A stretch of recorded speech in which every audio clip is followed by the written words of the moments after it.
Hey YouTube, how's it going? Today we're going to talk about renting and purchasing instruments for school-age children. And the reason we mention renting is because we don't know if they're going to continue to like that instrument. We don't know if they're going to grow out of it. I would say 80% of the times they are going to grow out of that instrument.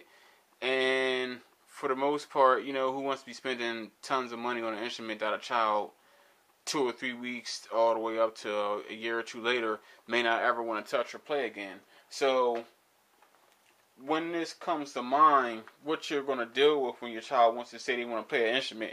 And in my case, how it happened to me was my daughter came home and, you know, they talked about instruments in music class, and 2 or 3 weeks later, if they wanted to play, they had to have the instrument in their hand.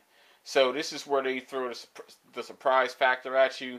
And I don't know who's behind this or how it happens, but what happens is they're going to have a meeting where everyone, well, I don't think every school does this, but in most cases this is how it happens.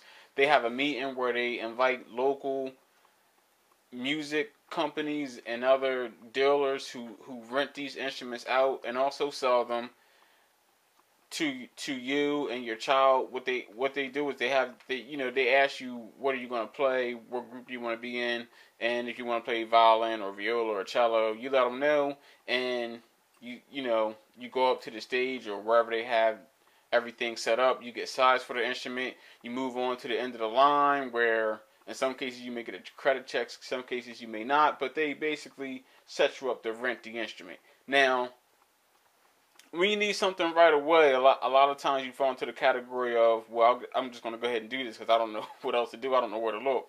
And searching for musical instruments or just anything musical can be challenging. I mean, you have pawn shops and you have your local music stores, but in a lot of cases, there's a lot of better places to purchase your instruments, especially now since we have Guitar Center, Sam Ash, Sweetwater. The list can go on and on and on. But 5 to 10 years ago, it wasn't as easy to do this. But now we have the internet, we have eBay, we have Amazon, we have Craigslist, and you're able to purchase these things for a lot cheaper than what you would be able to do normally. Now, in the case of Music Arts does sell instruments, and I believe Music Arts is nationwide. But the one thing I'm not too crazy about with Music Arts are the pricing. Now, you may want to buy your child a $1,000 to $2,000 instrument, but in terms of, let me make a comparison. That's like buying your child a Ferrari when they first get their license, and you don't even know if they're going to like their Ferrari. So you don't have to buy them the best car for the most money, but you don't have to buy them a beat down car either. So in that instance, it's like buying your child a nice Saturn, the most latest year model, or a nice Civic or something similar to that. And that's the route I decided to take with my daughter. Now, this is a Cecilio viola, and this viola I purchased for $250 or $200, somewhere between $230 and $250. It has a very nice build, a very nice sound. The case it came with is excellent. A lot of the older cases when you rent these instruments you get are extremely dated. They look really old. They don't have a lot of cool features. And I'll show you this case. I'll show you the case now. This is an extremely nice case. Check this out. It's not the older hard shell type of case, which I really enjoy because it makes it really lightweight, especially for your smaller children who are in like the 2nd, 3rd, and 4th grades. It has pockets all over the place. You have a nice pocket right here. Let me get this open for you. You have a nice pocket there. You have a little Velcro strap here that holds it secure. We also got rosin with our purchase. This box is falling apart. It came with 2 bows, but here's one of the bows. I don't know where the other one is. It came with an extra 2 set of strings.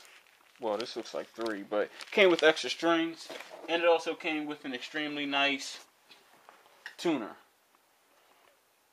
Now, I know a lot of guys who play guitar, and a lot of times, tuners can range anywhere from 20 to 50 just for a basic tuner, but this is well beyond basic, and this was an extremely nice tuner. So for the package and what we paying somewhere within the range of $250, I would say this is a great package. This even has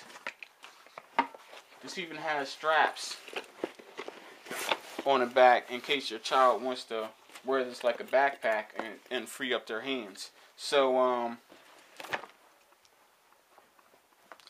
if you want to purchase an instrument for a child, keep in mind that they may be growing out of it. A lot of times these other places do offer extra training as a package for their rental fees. Keep that in mind. But in the end, once you purchase one of these instruments, if they don't keep it, just sell it. I mean, in my opinion, it's better than throwing money out the door just renting an instrument and you don't have anything to show for it afterward. I mean, yeah, your child can play an instrument, but in some cases, if they don't outgrow it for a long time, they'll still be able to play it, and you still won't be paying that rental fee. Along with, you could go and resell that instrument. And in terms of Music Arts, I believe everything they offer is great. I don't want to make this sound like I'm slighting Music Arts. I mean, I know they do have a rent-to-own plan also. But do your homework and see what's out there. So that's all I have to say about renting and purchasing instruments for children. Hope this was helpful. See you guys soon.